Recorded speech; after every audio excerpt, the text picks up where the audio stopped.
इस जमीन का 71% हिस्सा पानी, जबकि हमारे तमाम बरे-आज़म इस जमीन के सिर्फ 29% हिस्से पर ही हैं। पानी में डूबा हुआ ये इलाका इतना बड़ा है कि अभी तक साइंटिस्ट सिर्फ 5% हिस्से को ही एक्सप्लोर कर पाए हैं। इसकी भी प्रॉपर मैपिंग हमारे पास मौजूद नहीं। यही वजह है कि टाइटैनिक के डूबने के 73 साल तक हमें यह भी नहीं पता चल सका कि समंदर में टाइटैनिक का मलबा कहां पड़ा है। टाइटैनिक जहाज को ढूंढने में इंसान को 73 साल लगे थे और आज इसके मिलने के 36 साल बाद भी इसे समंदर से नहीं निकाला जा सका। टाइटैनिक जहाज क्यों, कब और कैसे डूबा, हम इसकी बात आज नहीं करेंगे, क्योंकि इसके बारे में आप कुछ ना कुछ जानते ही होंगे। इस वीडियो में हम ये जानने की कोशिश करेंगे कि आखिर साइंस की इतनी तरक्की के बाद भी इंसान टाइटैनिक को रिकवर करने में क्यों नाकाम हुआ। जब टाइटैनिक डूबा तो ये इंटैक्ट यानी साबित था, लेकिन समंदर में ये जहाज 2 हिस्सों में टूटा मिला है, जो एक दूसरे से 600 मीटर के फासले पर पड़े हैं। टाइटैनिक आखिर 2 हिस्सों में कैसे टूटा, और कुछ ऐसे ही बहुत से सवाल आज हम इस वीडियो में जरूर उठाएंगे और कोशिश करेंगे कि इनमें से कुछ का जवाब हम इस वीडियो के लास्ट तक दे पाएं। कभी ना डूबने वाले जहाज का लकब रखने वाला टाइटैनिक 1911 में अपने पहले ही सफर के दौरान डूब गया था। टाइटैनिक के डूबने के बाद इसे ढूंढने के लिए बहुत से मिशन तरतीब दिए गए, लेकिन ये मिशन एक के बाद एक फेल होते गए। खोज की इस दौड़ में 73 साल बीत गए। फिर आखिरकार अमेरिकन नेवी ऑफिसर रॉबर्ट बेलर्स ने टाइटैनिक ढूंढ लिया। टाइटैनिक की इस तलाश ने दुनिया को कुछ नए सवालों से रूबरू करवा दिया। 2 हिस्सों में टूटा हुआ ये जहाज समुद्र में तकरीबन 3750 मीटर की गहराई में पड़ा है। टाइटैनिक के मतलब तो ये भी कहा जाता है कि ये आइसबर्ग से टकराने से नहीं, बल्कि इसमें आग लगने की वजह से डूबा था। दोस्तों, जब जहाज आइसबर्ग से टकराया तो जहाज की ऊपरी लोहे की चादर में बहुत बड़ा छेद हो गया और जहाज के इस हिस्से में पानी भर गया। पानी भरने से जहाज का यह हिस्सा समंदर में धंसता गया और जहाज समंदर में 10 से 15 डिग्री के एंगल पर खड़ा हो गया। जहाज के दूसरे हिस्से का दबाव पड़ने से जहाज दरमियान से टूट गया।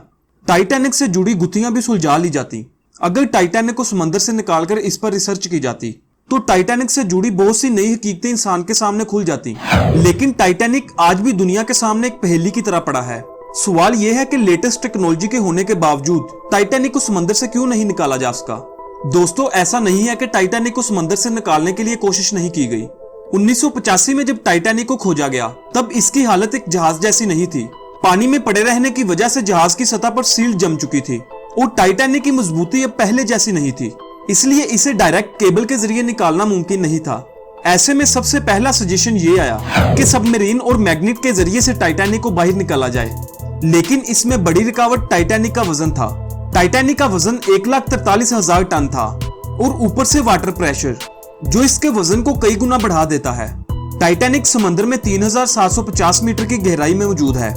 यहाँ पर पानी के प्रेशर का अंदाजा आप इस बात से लगा सकते हैं कि इतनी गहराई से सिर्फ 1 स्क्वायर फीट की किसी भी चीज को सतह तक लाने के लिए तकरीबन 392 किलो न्यूटन फोर्स की जरूरत पड़ेगी। तब ना तो इतने पावरफुल मैग्नेट थे और ना ही सबमरीन। 21वीं सदी के आगाज तक साइंटिस्ट के पास टाइटैनिक को सतह तक लाने का कोई भी ठोस प्लान नहीं था। यहाँ तक सजेशन मिले कि पिंग पोंग बॉल्स के जरिए टाइटैनिक को बाहर निकाला जाए, यानी अगर टाइटैनिक को पिंग पोंग बॉल से भर दिया जाए तो शिप को पुश करने में आसानी होगी। लेकिन मशवरा देने वाले लोगों ने यह नहीं सोचा कि पिंग पोंग बॉल्स इतनी गहराई तक जाते ही फट जाएंगे। वहीं बैलून्स की मदद से टाइटैनिक को बाहर निकालने का एक फ्लोप आइडिया सामने आया। प्लान ये था कि हीलियम से भरे बैलून्स को टाइटैनिक के साथ बांध दिया जाए और फिर वो शिप को अपने आप बाहर खींच लाएंगे, यानी कि वो बैलून्स को हॉट एयर बैलून्स के तौर पर इस्तेमाल करना चाहते थे। लेकिन इतनी गहराई में इन बैलून्स को पंप कैसे करना है, इसका जवाब किसी के पास नहीं था। इसी तरह वक्त गुजरता रहा और लोग अपने अपने तुक्के लगाते रहे, लेकिन टाइटैनिक को निकालने की गुत्थी सुलझ ना सकी। इसके चलते एक आइडिया ये भी आया कि बर्फ की डेंसिटी पानी की डेंसिटी से कम होती है।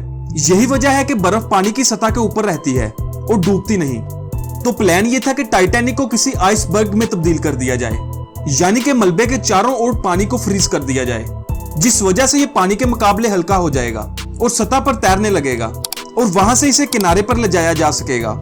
इसके लिए लिक्विड नाइट्रोजन को इस्तेमाल करने की तजवीज दी गई। इस प्रोजेक्ट के लिए तकरीबन 0.5 मिलियन टन लिक्विड नाइट्रोजन की जरूरत थी। लेकिन सवाल यह भी था कि इतनी गहराई तक 0.5 मिलियन टन लिक्विड नाइट्रोजन को कैसे ले जाया जाए। तभी स्वेत शिप बिल्डर मिखल ने टाइटैनिक को बाहर निकालने के लिए अपनी तजवीज पेश की, जो कि अब तक की सबसे बेहतर तजवीज मानी जाती है। मिखल बेहतरीन सबमरीन्स को डिजाइन करने के लिए जाने जाते थे। इनकी कई सबमरीन्स तो सेकंड वर्ल्ड वॉर में हिस्सा भी ले चुकी थी। उन्होंने टाइटैनिक को बाहर निकालने के लिए अपना प्रोजेक्ट पूरी कैलकुलेशंस के साथ तैयार किया था। इनका कहना यह था कि सबसे पहले टाइटैनिक को अच्छी तरह साफ किया जाए। सालों से पड़ा रहने की वजह से इस पर काफी सील्ड जम गई है। इसके लिए एक पावरफुल क्लीनर की जरूरत पड़ेगी। इसके बाद आयरन केबल्स के जरिए से टाइटैनिक को एक खाली बोट से अटैच कर दिया जाएगा और ये सारा काम मशीनें करेंगी। दूसरे नंबर पर ऐसी सबमरीन्स बनाई जाएं जिनके सिलेंडरों में गैस भरी जा सके। इसके अलावा तकरीबन 20 मिलियन किलोवाट बिजली की जरूरत भी इस प्रोजेक्ट के लिए पड़ेगी, जिसके लिए एक पूरा पावर प्लांट बनाना पड़ेगा। मिकल के मुताबिक पानी की सतह पर इस तरह का पावर प्लांट बनाया जा सकता है, लेकिन फ्यूचर में इसका कोई यूज नहीं रहेगा। हालांकि फ्लोटिंग पावर प्लांट अपने आप में एक अनबिलीवेबल आइडिया हो सकता था और पानी के नीचे टाइटैनिक तक जाने वाली बिजली की केबल्स पानी के दबाव से टूट भी सकती थी, क्योंकि ये सब कुछ पानी के 4 किलोमीटर नीचे होना था। इसलिए रिसर्चर्स का कहना यह था कि इस पावर प्लांट को सबमरीन के अंदर ही नस्ब किया जाए, लेकिन इसके लिए एक बहुत बड़े बजट की जरूरत थी।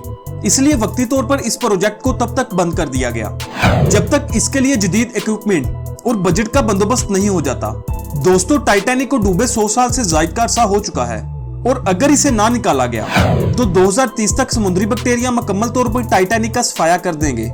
बहुत बड़ा बजट दरकार होने की वजह से फिलहाल ये फैसला कर लिया गया है कि टाइटैनिक जहां पड़ा है वहीं ठीक है, क्योंकि इन तमाम के अलावा कुछ और मसाइल भी हैं जिनकी वजह से टाइटैनिक कभी किनारा नहीं देख पाएगा। क्योंकि अगर टाइटैनिक को जरा सा भी उठाने की कोशिश की गई तो इसका मलबा बिखर जाएगा। इसके अलावा जहाज समंदर में 4 किलोमीटर गहराई में है, जहां काम करना बेहद मुश्किल है। एक अंदाजे के मुताबिक अगर टाइटैनिक को रिकवर करके किसी म्यूजियम में भी रख दिया जाए, तब भी टाइटैनिक को निकालने पर आने वाली लागत को पूरा करने के लिए कई 100 साल लगेंगे। इन वजूहात की बिना पर हम कह सकते हैं कि टाइटैनिक कभी रिकवर नहीं किया जाएगा। उम्मीद है आपको आज की वीडियो पसंद आई होगी। अगर वीडियो पसंद आई है तो वीडियो को लाइक करें और चैनल को सब्सक्राइब जरूर करें, क्योंकि इस चैनल पे आपके सीखने के लिए बहुत कुछ है। अगली वीडियो तक के लिए अपना बहुत सा ख्याल रखिएगा। खुदा हाफिज।